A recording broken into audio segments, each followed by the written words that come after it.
세계는 AI 무한 경쟁, 한국은 성과급 나눠먹기. 카카오 노조가 사측과의 2차 조정 회의에서도 합의점을 찾지 못하면서 파업에 돌입하기로 했다. 노조는 이와 관련 내달 10일 집회를 열고 본격적인 단체 행동에 나선다는 방침이다.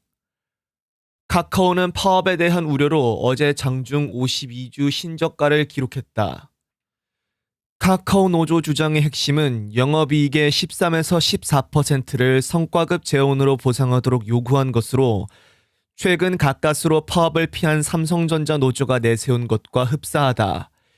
HD 현대중공업, LG U+, 현대, 기아도 잇따라 사측과의 협상 테이블에 성과급 연동 요구를 내걸어 고소득 대기업 노조들의 N% 성과급 요구가 임금 협상의 뉴노멀이 된 모양새다. 이 와중에 김영훈 고용노동부 장관은 대기업 초과이익을 어떻게 재분배할지를 다룰 토론회를 열겠다고 해 성과급 논란을 부채질했다.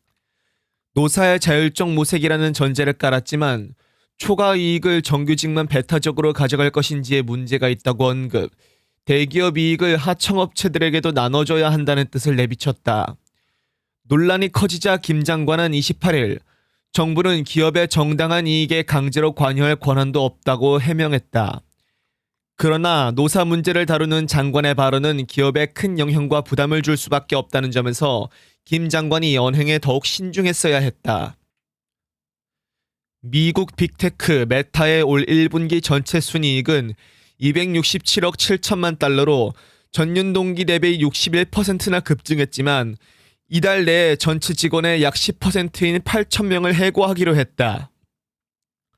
마이크로소프트는 1분기 매출이 18%, 순이익이 23% 급증했음에도 지난해 6,000명 감원에 이어 올해엔 자발적 퇴직 프로그램도 도입했다.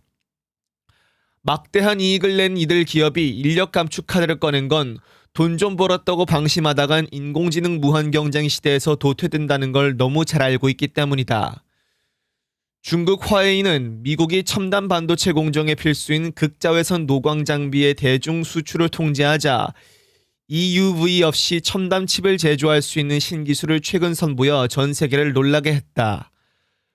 글로벌 기업들의 몸부림과 이익 나눠먹기에 혈안이 된 국내 기업 안팎의 풍경은 너무나도 대조적이다. 지금 반도체 호황은 AI 투자에 따른 메모리 반도체의 공급 부족 영향이 크다. 업황 사이클이 뚜렷한 반도체 특성상 호황이 마냥 지속되지는 않는다. AI, 반도체의 곁불을 쬐는 다른 업체들도 마찬가지다.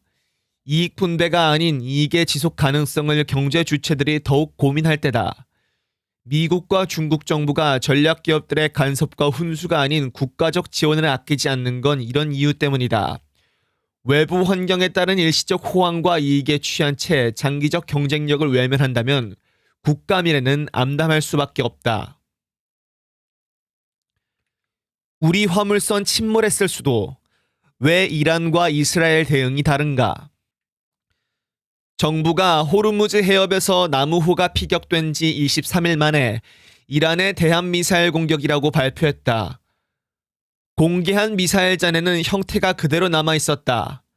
엔진 부품에선 이란 제조사로 추정되는 글자까지 나왔다. 군사 전문가가 아니더라도 이란의 미사일 공격임을 바로 알 수 있다. 그런데도 발표에 23일이 걸렸다. 정부는 나무호를 공격한 대한미사일 2발 중 1발은 불발됐다고 했다.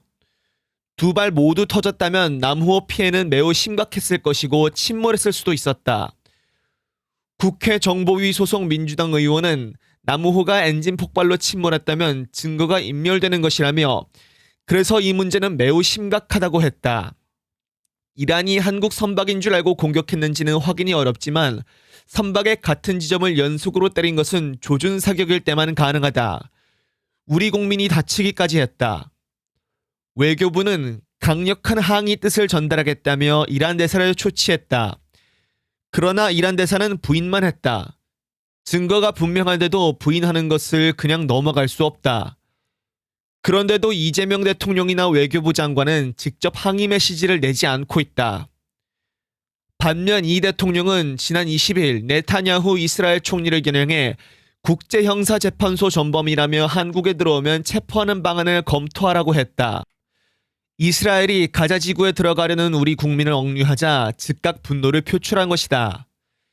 남우호가 미사일 공격을 당한 것은 국민 억류와는 비교할 수도 없는 심각한 피해다.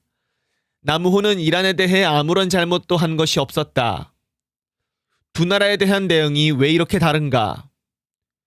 정부 입장에선 호르무즈의 한국 선박 25척이 여전히 갇혀있는 상황이 고민스러울 것이다. 그러나 국민의 생명과 안전을 위협한 나라에 대한 단호한 대응에는 차이가 있을 수 없다. 이 대통령은 대한민국 국민을 가해하면 국내든 국외든 패가망신한다고 했다. 정부는 이란에 대해 강한 경고 메시지를 내고 실질적으로 재발 방지 약속을 받아내야 한다.